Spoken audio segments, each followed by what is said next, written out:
Olá galera, tudo bem? Meu nome é André Silva, vou ser o professor de vocês da disciplina de geração e aplicação dos raios-x. E essa apostila é elaborada aí pelo nosso coordenador Samuel Queiroz, perfeito? E eu vou falar para vocês justamente hoje o que são os raios-x. Então os raios-x são ondas formadas por energia eletromagnética com comprimento de onda, só que o comprimento de onda pequeno. E como eu sei isso, que o comprimento de onda é pequeno? Porque eu utilizo justamente o que? Uma unidade de medida desse comprimento de onda, que vamos chamar de quê? Angstrom. O angstrom é uma grandeza utilizada e aplicada para poder estudar, né, a medição dos átomos ou até mesmo o espaço. Então sabemos que o raio-x ele propaga-se no vácuo. E utilizando isso, né, tem uma velocidade, que a velocidade é definida como a velocidade da luz, como 300 mil quilômetros por segundo.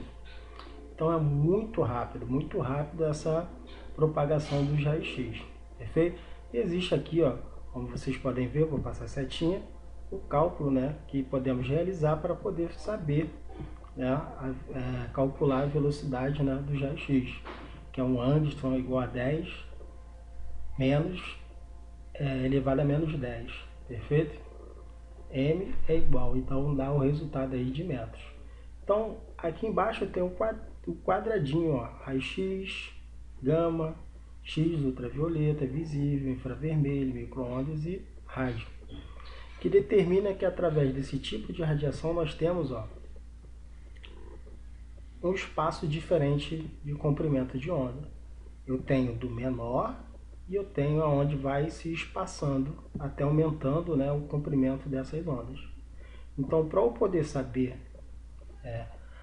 o comprimento dessa onda, eu tenho que utilizar justamente a unidade angstrom, que determina aqui que vai ser efetuado para a gente poder saber a distância e o comprimento, né, dessa onda.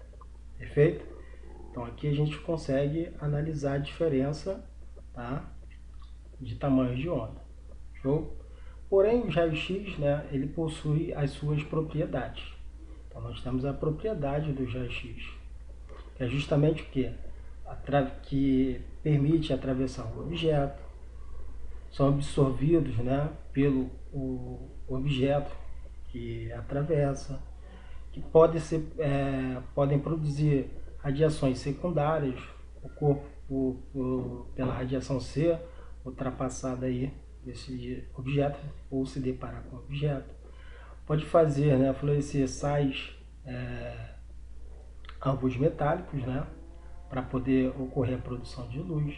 Então o raio-x ele vai possuir suas propriedades. E uma delas, atravessar o objeto. Quanto menor o comprimento de onda, então maior será o poder de penetração. Então ela tem energia suficiente para ultrapassar as estruturas. Então toda radiação que tem um menor comprimento de onda, ela vai ser definida como maior poder de penetração, é mais forte. Mas são absorvidas pelo objeto que atravessa. Verdade.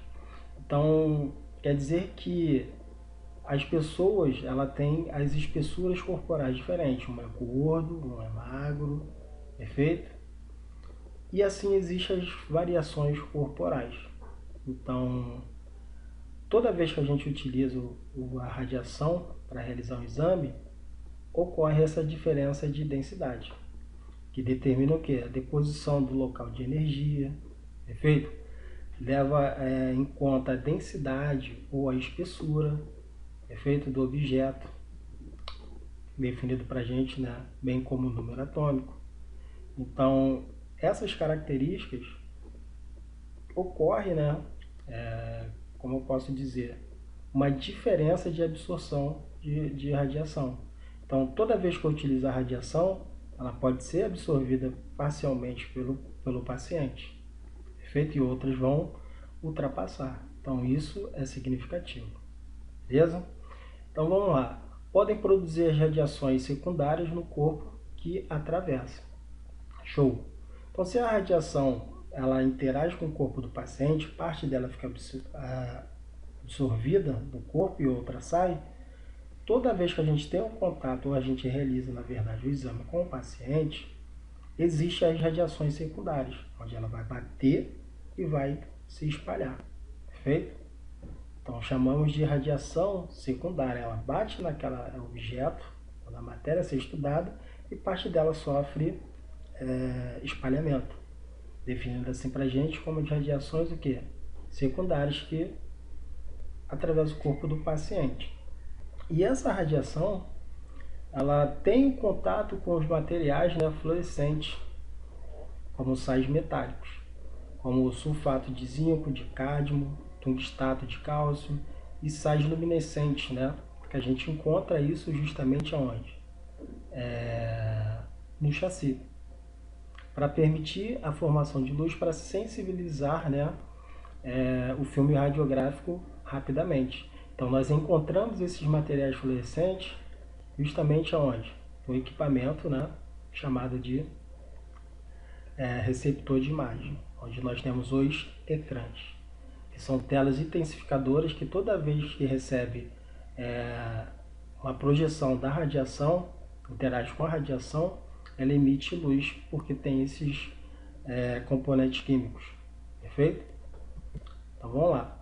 Ainda na propriedade, eu tenho enegrecimento da emulsão fotográfica, que modifica, né, os grãos do brometo de prata na formação da imagem.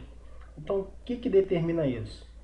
Que no meu ecrã eu tenho grãos de brometo de prata. E esses brometos de prata, eles entram, né, em ação.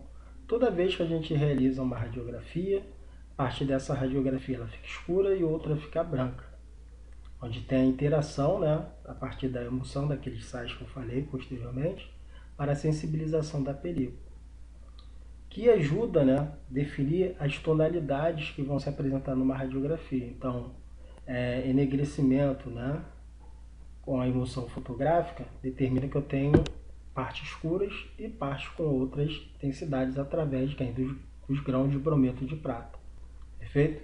Que ocasiona para nos permitir o contraste radiográfico, perfeito? Então vamos lá. A propriedade do raio-x, ela nos permite que a radiação ela se propague em linha reta, sempre. Dependente do ponto focal, ela vai ser direcionada sempre em linha reta para todas as direções, perfeito? E também tem a capacidade para ionizar, fazer os átomos, né, perderem a sua naturalidade elétrica, que se torna uma característica, né, uma propriedade dos raios-x.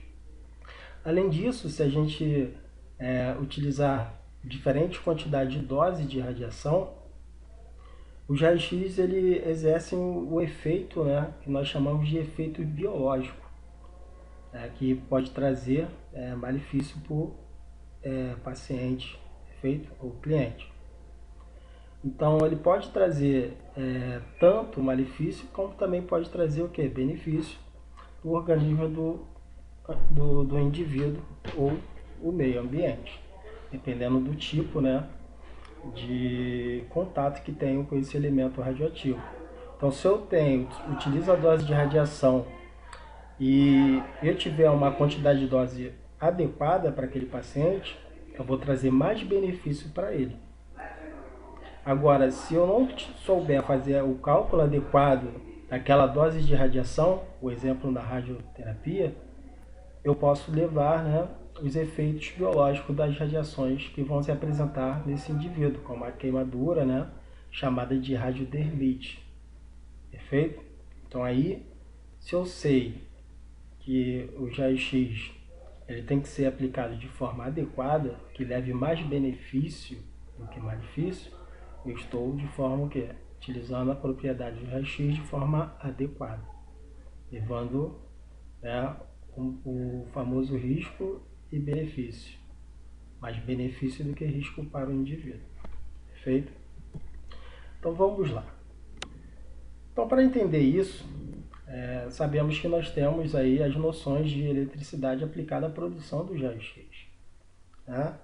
Para o raio-x funcionar, como eu falei para vocês, eles são ondas eletromagnéticas, só que são ondas, né, de comprimento menor. Então, por ter o comprimento menor, ele tem um maior poder de penetração. Então, para a formação do raio-x, eu tenho que ter noções de eletricidade aplicada à produção do raio-x, com certeza. Então, coerentemente, né, a gente tem que utilizar, né, o conhecimento dessas noções. Então, o movimento aleatório, né, de cargas elétricas em um condutor, ele determina que nós temos a corrente, diferentes tipos de corrente, né, elétrica. Então, diferentes tipos de corrente elétrica vai ser ocasionado por movimento, né, de alteração de correntes elétricas, perfeito? Em um condutor, onde determina que nós temos dois tipos de corrente, a corrente contínua e a corrente alternada, beleza? Então aqui eu tenho, né, uma corrente contínua e eu tenho os pontinhos, né, que vão determinar onde eu tenho as correntes do que? Alternadas, perfeito? Então vamos lá, a intensidade da corrente elétrica do tubo de raio-x ela é medida por uma unidade, chamada de miliampere. Então, está certo aqui, miliampere, é igual a 1 MA, que é igual a 0,01, ou 10 elevado a menos 3 A. Então, se eu falo de intensidade, eu estou falando justamente de quê? Da miliamperagem, perfeito? Agora, se eu tenho tensão elétrica do tubo de raio-x, então tensão equivale a quê? Uma unidade de medida, que vamos chamar de medida em kV, perfeito? Então 1 kV é igual a 1000, V é igual a 10 elevado a 3 V, determinando para a gente o kV. Então show! Então eu tenho a corrente elétrica, que foi definido para a gente como o movimento alterado das cargas, né, elétricas em um condutor. Definido para a gente dois tipos de corrente, a corrente contínua e a corrente o quê? Alternada. Perfeito?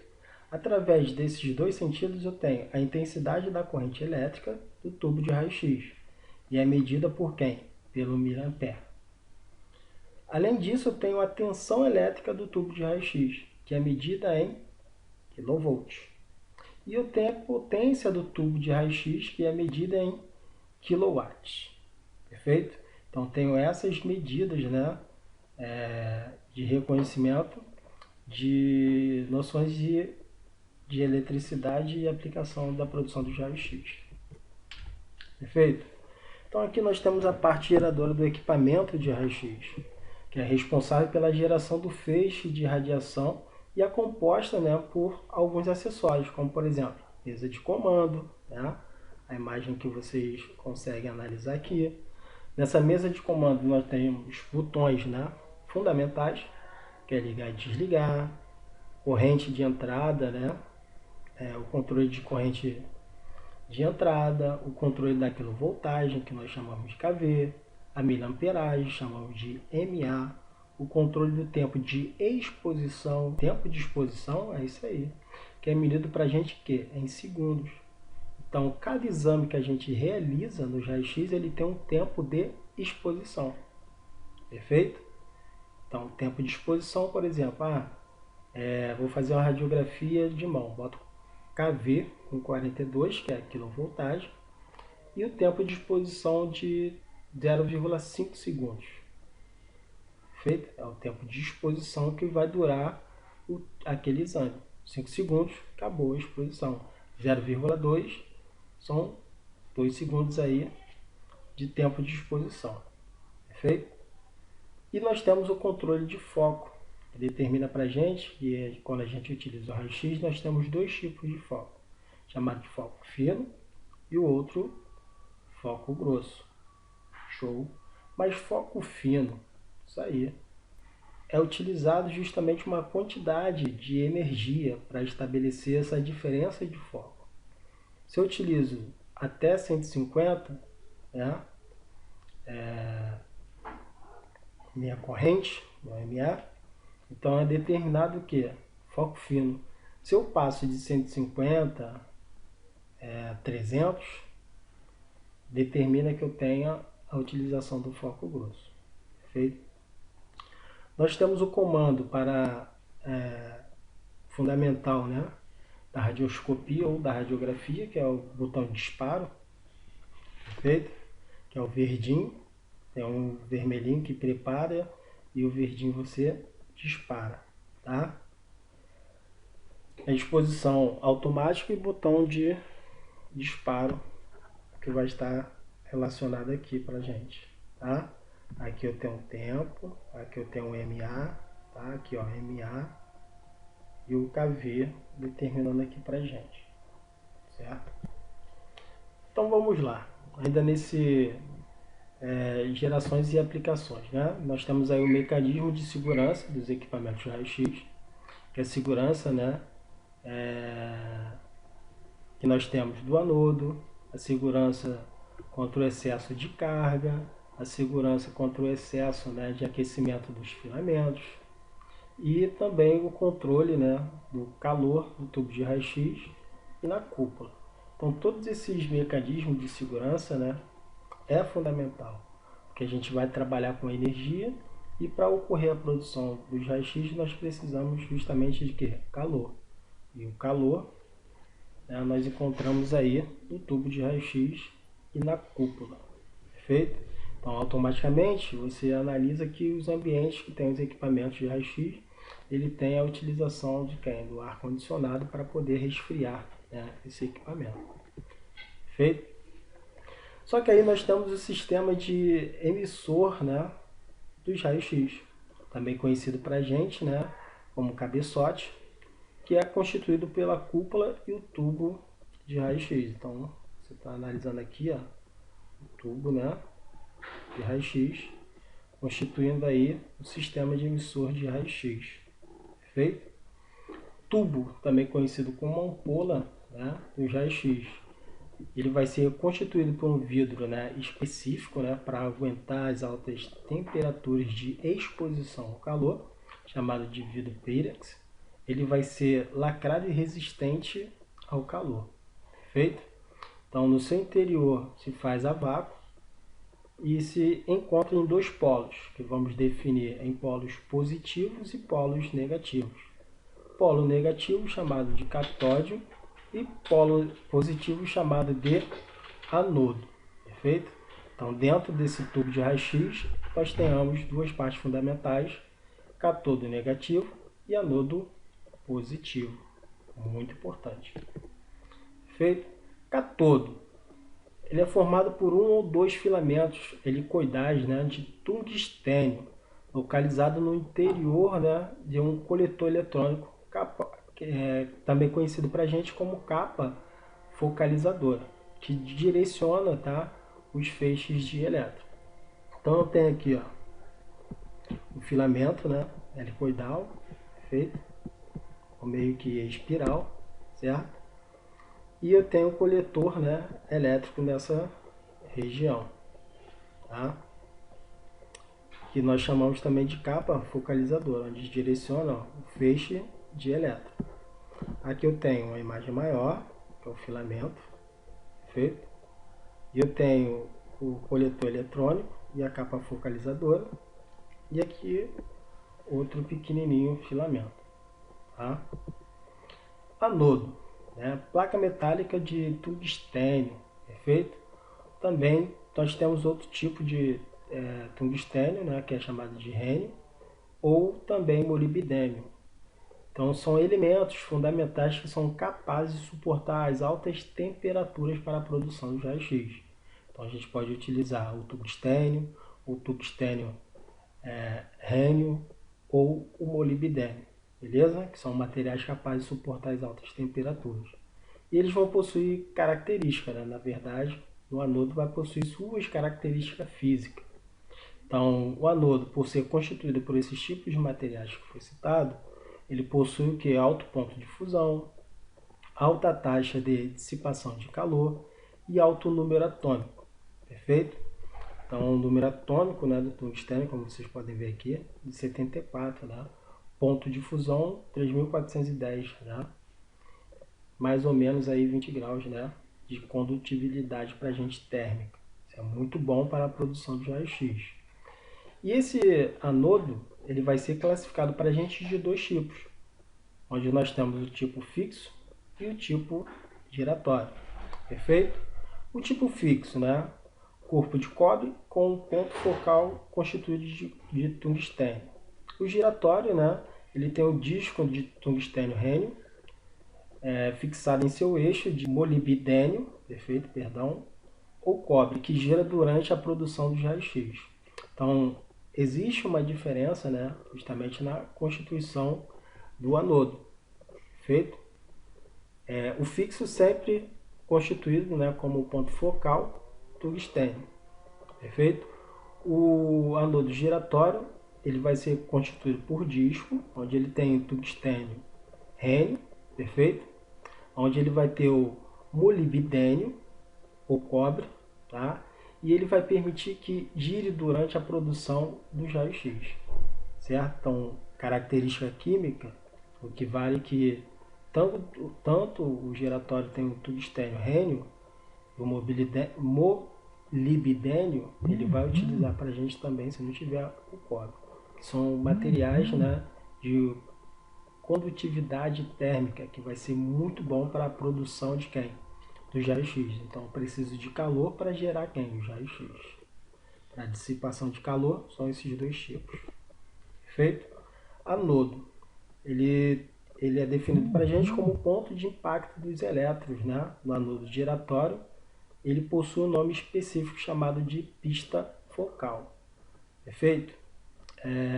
Resfriamento. Quanto maior o diâmetro do disco, né, maior será a pista focal e mais fácil será o seu resfriamento. Perfeito? Então, show. André, o anodo, né, ele vai ser o alvo, né, também conhecido como pista focal. Perfeito? E quanto maior o diâmetro, né, do disco, maior será a pista focal desse anodo. E por ser maior, a probabilidade de resfriamento vai ser o quê? Melhor. Perfeito? Então aqui, ó, eu tenho o anodo giratório, eu tenho os pontos, tá vendo a setinha que determina o ponto focal, tá? Aqui eu tenho o cátodo e o filamento direcionando aqui o feixe de elétron para o anodo giratório, que eu vou chamar de esse ponto, né? A setinha aqui, ó, vai ser o meu ponto chamado de pista focal. Então, quanto maior for, né, o diâmetro do disco, maior será o ponto chamado de pista focal. E mais fácil será o resfriamento, né, desse equipamento. Então, polo negativo, cátodo, e polo positivo, onde eu tenho o anodo. Então, lembrando que o anodo ele pode ser de dois tipos, perfeito? Fixo e giratório. Então aqui, ó, uma imagem, né? Vista frontal, o corpo metálico, né? Girando do equipamento. E aqui o azul, foco grosso, e o vermelho, né? Determinando o foco fino. Tá? Então, a diferença de foco. Mas se o paciente for fortinho, precisar fazer uma radiografia abdominal. Então, tem a necessidade de ter maior quantidade de estruturas viscerais. Então, vou utilizar, né, o foco grosso. E o foco fino está determinado para avaliar as estruturas ósseas. Isso aí. Foco fino para as estruturas ósseas e foco grosso para as estruturas teciduais. A gente analisar o contorno dessas estruturas que vão se apresentar. Perfeito? Então vamos lá. O anodo fixo e giratório ele possui um ângulo da sua face, né? Que determina para a gente o eixo, né, de interferência diretamente na eficácia do feixe da nitidez da imagem. Show! Então esse ângulo, aqui ângulo, tem aqui a parte perpendicular e eu tenho aqui uma alteração desse ângulo. Então esse ângulo ele pode, né, interferir diretamente a eficácia do feixe e a nitidez da imagem durante a produção. Perfeito? A projeção, né, do impacto dos elétrons no anodo é denominada de foco real. Já o fixo, já o feixe útil da radiação que é o uso para se obter, né, a imagem, ela vai ser chamada de foco efetivo. Então, temos a diferença de dois focos. A projeção de impacto dos elétrons no anodo, ela vai ser denominada para a gente foco real. Já o feixe útil de radiação, que é usada para obter a imagem, ela vai ser chamada para a gente de foco efetivo. Show! Então, o ângulo anódico, né, e o foco do tubo de raio-x, ele vai ser importante por dois fatores. Perfeito? Onde vamos possuir o anodo fixo e o anodo giratório. Só que esse ângulo ele vai influenciar o eixo, né? Que vai interferir diretamente o que? A eficácia do feixe e a nitidez da imagem. Perfeito? A projeção que a gente precisa, né? Pela utilização do impacto dos elétrons anódico, do anodo, ele vai ser definido para a gente como foco real. Já o feixe útil, né, e a radiação, né, para obter uma imagem, vai receber outro nome que vai ser o foco efetivo. Então, foco efetivo direcionado justamente para a obtenção da imagem. Perfeito? Foco real é justamente o impacto dos elétrons ao anodo, que vai ser denominado de foco real para a gente. Tá? Então, o ângulo do anódico, perfeito? Ele vai ser importante para a aplicação que vai alterar diretamente, né, a eficácia do feixe e da nitidez da imagem. Perfeito? Em ambos os tipos de anodo, tanto fixo ou giratório. Perfeito? Desta forma, nós temos o tamanho, né, efetivo do foco, que determina o tamanho do filamento, bem como o ângulo, né, da face do anodo. Então, ângulos menores de 15 graus intensificam o efeito que nós chamamos de efeito anódico. E esse efeito anódico ele vai ser importante para a gente demais para a realização dos exames. Lembra que eu falei para vocês que o corpo do indivíduo ele tem diferenças de espessuras, né? Estruturas mais grossas e estruturas mais finas, vamos dizer assim. Então eu tenho um ponto desse ângulo, né, que vai ser importante para a gente, do anodo, que interfere na nitidez da imagem, porém eu tenho que direcionar esse feixe com maior energia para o lado mais espesso e de menor energia para o lado mais fininho, para eu poder ter uma imagem por igual. Então, por isso que determinamos que ângulos menores de 15 graus,